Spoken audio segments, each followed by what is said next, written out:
இப்போது 9 கிரகம், 27 நட்சத்திரம், 12 கட்டம். ஒரு பெர்முடேஷன் காம்பினேஷன் போட்டால் இது ஒரு ஒரு ஒரு காம்பினேஷன்ஸில் எல்லாமே ஆன்சர் வந்துடணும்ல அப்படிங்கிற நிகழ்வு தான் எனக்கு முதல்ல ஒரு அட்ராக்ட் பண்ண விஷயம். ஆனால் அதிலிருந்து பார்க்க பார்க்க அந்த விதிகளும் விதி விலக்குகளும் போட்டு போட்டு பார்த்தா இது எண்ட்லெஸ்ஸாக ஒரு முடிவில்லாத ஒரு பயணமாக தான் இருந்தது. இப்போ ஜோதிடம் உண்மைன்னு புரிஞ்சிடுச்சு எனக்கு. ஆனால் இது ஒரு ரொம்ப வேகியான ஒரு விஷயமா, ஒரு பதில் இல்லாத நிகழ்வாகவே இருந்துகிட்டு இருந்தது.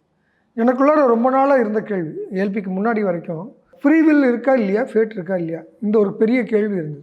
இதுக்கு ஜோதிடம் எல்லாமே விதிக்கப்பட்டது, எல்லாமே விதிக்கப்பட்டது. இந்த பதில் எனக்கு திருப்தியான பதிலாகவே இருக்கலை, டு பி ஃப்ராங்க்.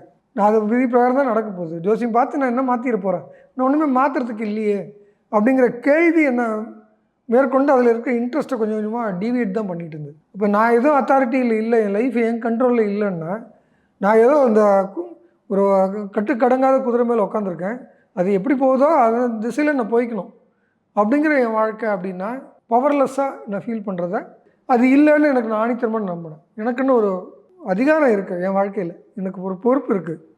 அந்த பொறுப்பு பிரகாரம் தான் நான் செயல்பட முடியும் அப்படிங்கிற உணர்வு எனக்கு மேலோங்க.